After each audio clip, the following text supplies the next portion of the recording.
여러분의 구독은 영상을 제작하는 데 큰 힘이 됩니다. 영상을 보시기 전에 구독과 좋아요 꼭 부탁드리겠습니다. 아울러 회원이 되시기를 원하시는 분들은 유튜브 채널 홈페이지 구독 옆에 있는 가입 버튼을 눌러주시기 바랍니다.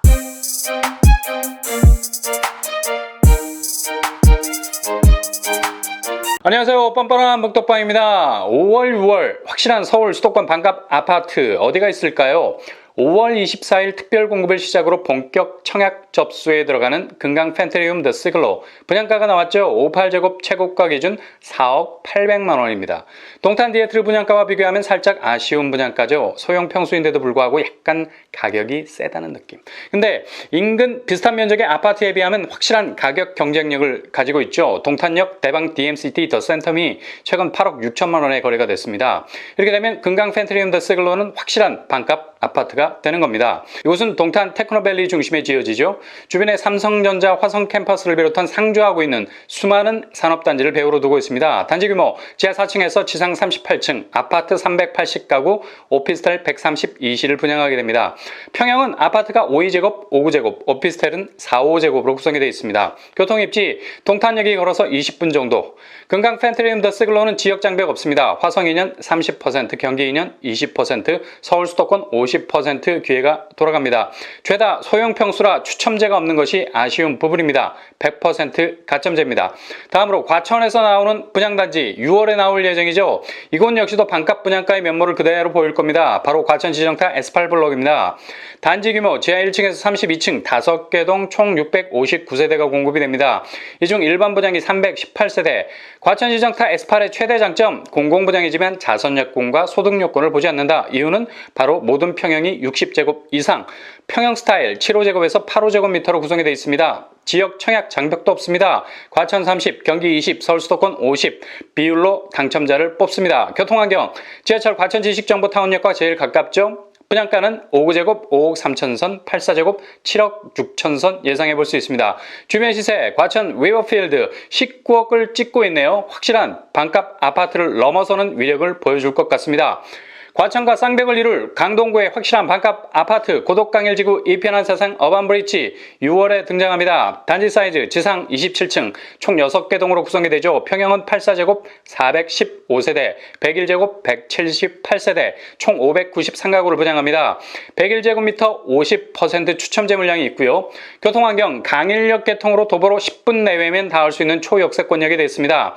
아파트는 아직 짓지도 않았습니다. 근데 지하철 라인이 레드 카펫처럼 깔려있네. 뿐만 아니라 9호선 4단계 연장 호재도 간접적으로 누릴 수가 있겠죠. 분양가 평당 2,200만원 수준, 84제곱이 7억 중반, 101제곱이 8억 중후반.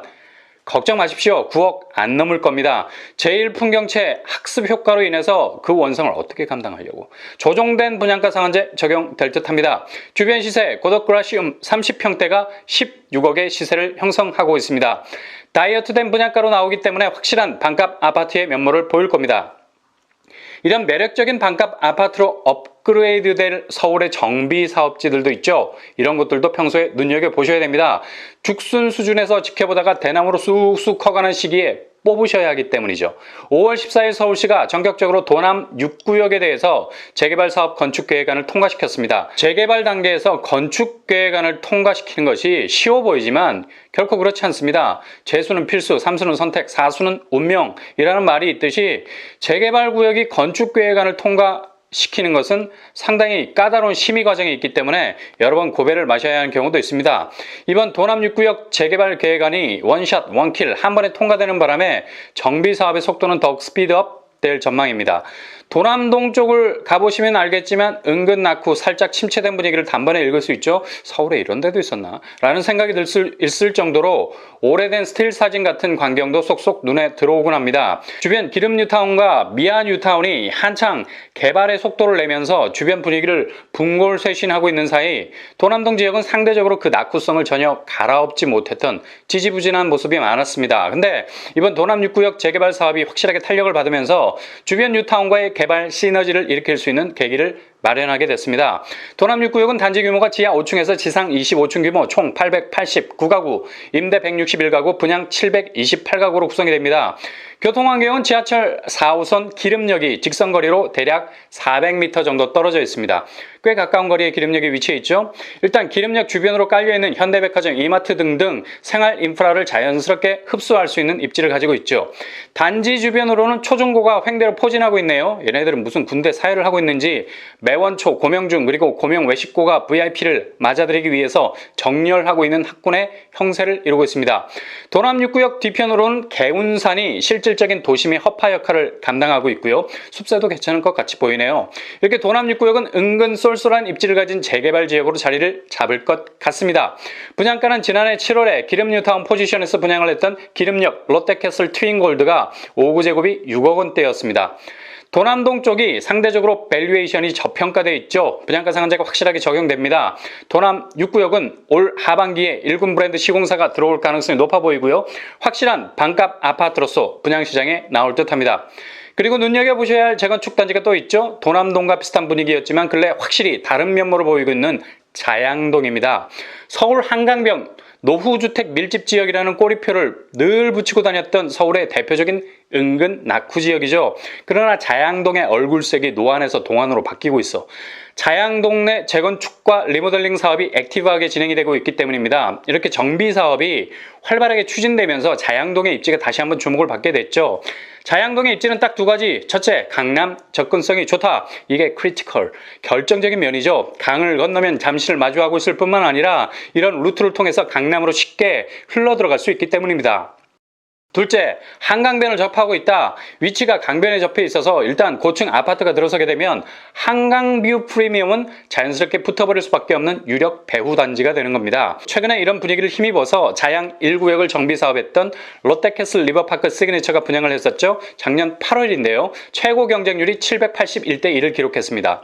뿐만 아니라 여러분도 익히 우리 채널을 통해서 이름을 들었던 자양 하늘채 베르 367대 1의 경쟁률을 기록했죠. 롯데캐슬 시그니처를 단박에 뛰어넘는 기록적인 수치를 기록했던 이유는 바로 실거주 의무를 직전에 피할 수 있는 단지였기 때문입니다. 그러니 누가 여기에 청약 지원을 안 했겠습니까? 너도 나도 위아더 월드를 한 거죠. 자양 7구역은 다세대, 다가구 주택이 밀집한 지역입니다. 도남동과 비슷한 스멜을 풍기는 곳이죠. 이곳은 정비사업을 통해서 920가구 정도의 아파트로 탈바꿈 될 예정입니다. 뚝섬 유원 지역이 도보로 5분이면 닿을 수 있고요. 건대 입구역과 구의역도 15분 정도면 도착 가능합니다. 트리플 역세권역이네요. 3개역이 초초초는 아니지만 그래도 서울에서 도보로 15분 내외면 여기 보인다는 것은 사막 가운데 오아시스를 만나는 것과 다름이 없죠. 자차로 서울 도심을 빠져나간다는 건 거의 고문에 가까운 일이기 때문에 3개의 역을 산발적으로 이용할 수 있다는 점은 굉장한 입지 강점입니다. 무엇보다도 한강뷰 라인이 제대로 각을 잡게 될 조망권, 그리고 다리 하나만 건너면 좌측으로 강남, 우측으로 잠실을 양팔로 헤드락 걸 수 있는 유망한 입지. 자양 7구역이 완전체 모습이라는 두각을 서서히 드러내게 된다면 이곳 역시 향후 잠재성은 마성의 존재감을 분명 드러낼 것이 분명합니다. 앞으로 광진구는 신규 업무 복합 단지 건립으로 배후 수요 사이즈가 극적으로 커지게 되죠. 구의역 KT부지 첨단 업무 복합 개발, 그리고 광진구 신청사, 업무 빌딩, 호텔, 문화집회 시설 등 대규모 복합 시설들이 속속 들어설 예정입니다. 아마도 한강 르네상스라는 캐치프레이즈의 복원은 자양동 정비 사업을 통해서 다시 주먹쥐고 일어설 것이 분명해 보이네요. 이렇게 내 집 마련을 위한 사전 청약도 중요하지만 사전 정보도 very important, 굉장히 중요하죠. 앞으로 청약 동선을 미리 짤 수 있기 때문입니다. 덜컥 당첨은 됐는데 왠지 마음에 들지 않아서 밤을 지새우는 분들이 더러 있어요. 내가 이미 써버린 통장은 장렬하게 전사해서 회복 불능이고 어찌할 도리가 없게 됩니다. 그러니 전체적인 분양시장의 움직임을 잘 살피면서 청약에 임하셔야 됩니다. 장기전이죠. 그렇게 슬로우 느림의 미학으로 가다가 결정적인 순간에 피킹, 결정적 순간 내 통장을 던져서 마음에 드는 집을 건져 올리셔야 된다는 겁니다. 근데 이렇게 당첨이라는 기쁨도 잠시 자금 마련이라는 후폭풍이 토네이도처럼 검은 바람을 몰고 오기 시작합니다. 최근 무주택자를 위해서 LTV 90%까지 대출을 끌어올리자는 분위기가 감지되고 있죠. 아주 좋은 규제 완화의 움직임이긴 한데 이렇게 입구를 열어놓으면 출구까지도 활짝 열어놔야 원활한 자금 동선이 짜여질 건데 출구가 막혔어. 왜? DSR 어떻게 합니까? 무슨 카메라 이름 같아. DSLR. 캐논 카메라도 아니고. DSR은 모든 금융권에서 대출한 원리금 상환액을 연소득으로 나눈 비율이죠. 한마디로 소득이 적은 무주택자의 경우 DSR 적용으로 집을 장만할 대출을 받기가 어려워진다는 거예요. LTV로 아무리 입구를 열어줘도 DSR이 출구를 막아버리니 오도 가도 못하게 생겼네? 이게 무슨 패러독스입니까? 역설이잖아. 대출은 시원하게 해주는데 실상 대출이 안 되네? 이렇게 들어갈 수는 있는데 나가는 건 마음대로 못해. 완전 프리즌 브레이크네? 감옥이 따로 없잖아요. 향후 DSR 40% 규정이 6억 초과 주택까지 적용이 되면 웬만한 서울 아파트는 죄다 적용이 된다는 점이 사태의 심각성을 더해주는 부분이죠.